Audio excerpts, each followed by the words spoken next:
Alors vous avez la femme de Meyer Habib qui vient sur I24 faire de la politique française, c'est absolument hallucinant. Elle veut empêcher les étudiants de l'université de lutter contre le génocide à Gaza et de le dénoncer.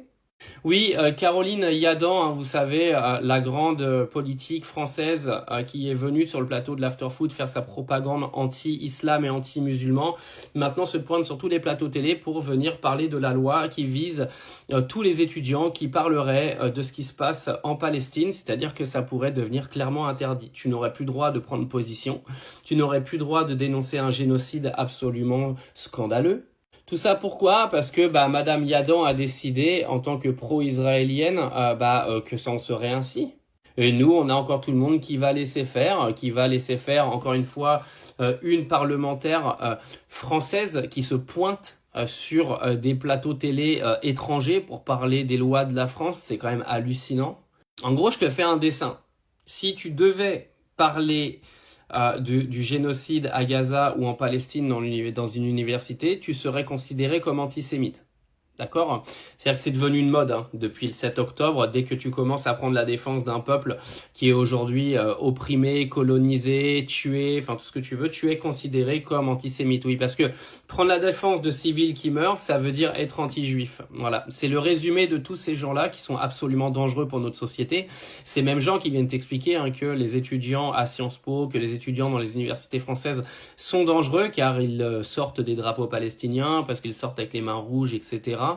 Alors que c'est eux aujourd'hui qui sont des énormes dangers pour notre société. Oui, parce que c'est eux qui prennent des décisions. Les gens dans la rue qui, en gros, prennent la défense d'un peuple, eux ne prennent pas de décision. Ils revendiquent juste ce qu'ils pensent. Ça ne fait absolument pas d'eux des antisémites. Alors, est-ce qu'à l'intérieur de ces groupes-là, il y a des antisémites? Peut-être, comme à l'intérieur de notre chère population française, il y a des islamophobes et des racistes. Ça, c'est une vérité.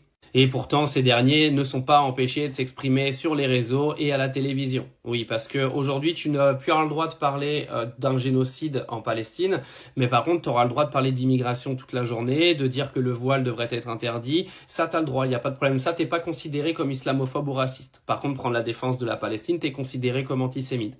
C'est les lois qui commencent à vraiment émerger dans ce pays. On a vite compris de toute façon où se situe la population française, du moins les politiques français, depuis le 7 octobre. Oui, parce que même quand tu dénonces ce qu'a fait le Hamas, qui est absolument scandaleux le 7 octobre, tu es encore une fois catalogué d'antisémite parce que quoi qu'il arrive, tu diras que la Palestine doit être libérée car elle est colonisée depuis bien trop longtemps par un pays qui s'est donné le droit de le faire. Faut savoir que Donald Trump est également en train de se désolidariser de Netanyahou sur plein de points et bizarrement, lui, il n'est pas considéré comme antisémite.